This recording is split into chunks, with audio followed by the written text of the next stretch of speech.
Ibnu Kalam. Iya, saya heran dengan mereka ini. Aduh. Ya, Pak Ibnu Kalam, silakan nyalakan kamera, Pak Kalam. Sudah. Enggak Jumatan, Pak Kalam? Ya, silakan. Enggak Jumatan? Salat Jumat. Gimana? Ya, salat Jumat. Salat Jumat. Sudah selesai? Saya dengan kebohongan? Enggak. Kebohongan itu enggak boleh dipercaya. Baik. Menurut Al-Quran, Pak Kalam, Al-Quran itu menjelaskan segala sesuatu. Saya percaya. Ya, itu tertulis di dalam surat An-Nahl nomor 89. Percaya. Oke.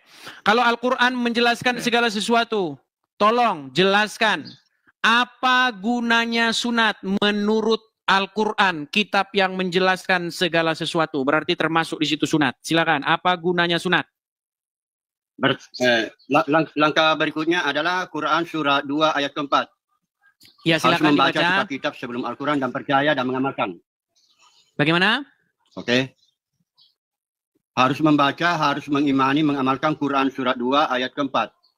Berarti Quran nggak menjelaskan segala sesuatu. Pak Kalam, yang menjelaskan segala sesuatu Al-Quran, apa kitab-kitab sebelumnya?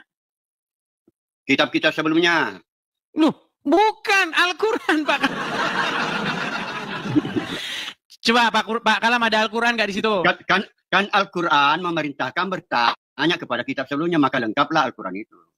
Okay. Oh, jadi menurut Pak Kalam, Al-Quran memerintahkan umat Islam untuk belajar kepada kitab-kitab sebelumnya? Betul. Untuk menjelaskan segala sesuatu? Betul.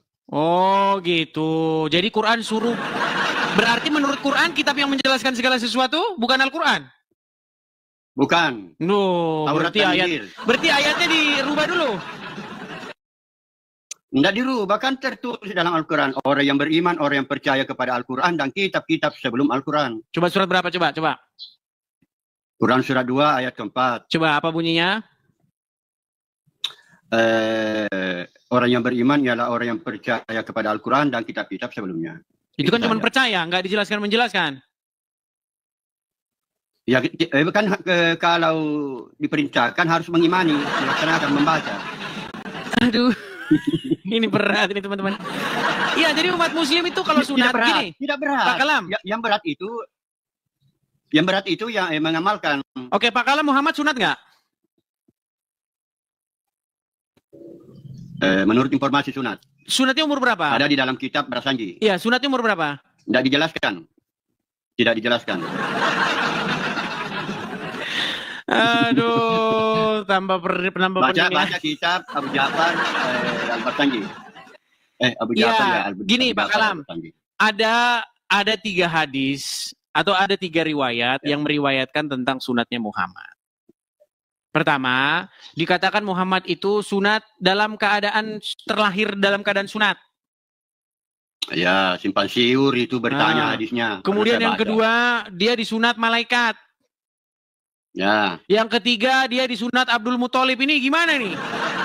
Apa jangan-jangan malaikatnya itu Abdul Muthalib? Jadi makanya saya bilang begini Pak Kalam, saya itu tidak melihat kejelasan di dalam agama Islam ini Pak Kalam. Betul, iya, tapi bahkan Tuhan tidak jelas. Iya, tapi kenapa? Makanya itu Pak Kalam, kenapa Pak Kalam masih Islam? Makanya bantu saya supaya orang percaya kepada kitab-kitab sebelum Al-Quran, bantu saya. Iya, makanya begini Pak Kalam, pertama-tama baca dulu Bible atau Injil ya dengan apa namanya benar gitu, baca dari awal sampai akhir. Jangan cari-cari kesalahan seperti Nandar. Kan Nandar baca Alkitab, cari-cari kesalahannya. Gini, pertama-tama Pak Kalam, ketika Anda sudah membaca Bible, membaca Injil, dan meninggalkan agama Islam.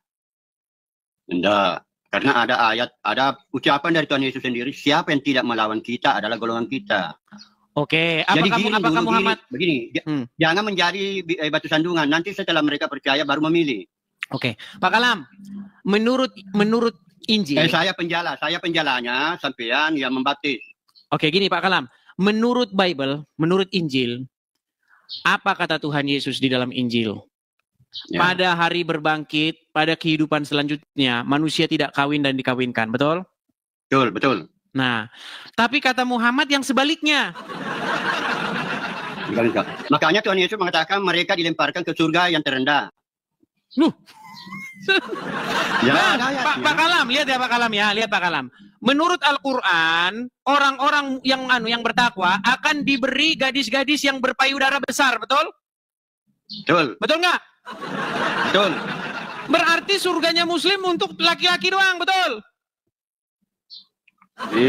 Contoh begitu. Iya, Contoh nih seperti coba. itu.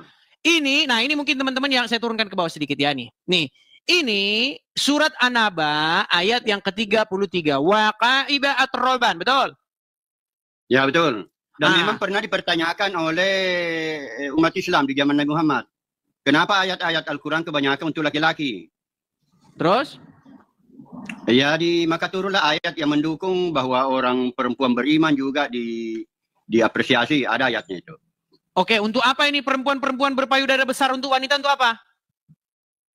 Buat bantal.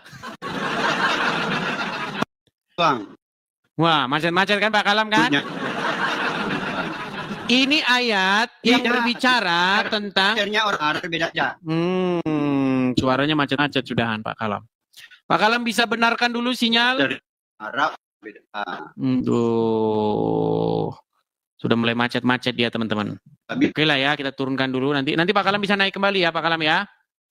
Media macet-macet teman-teman.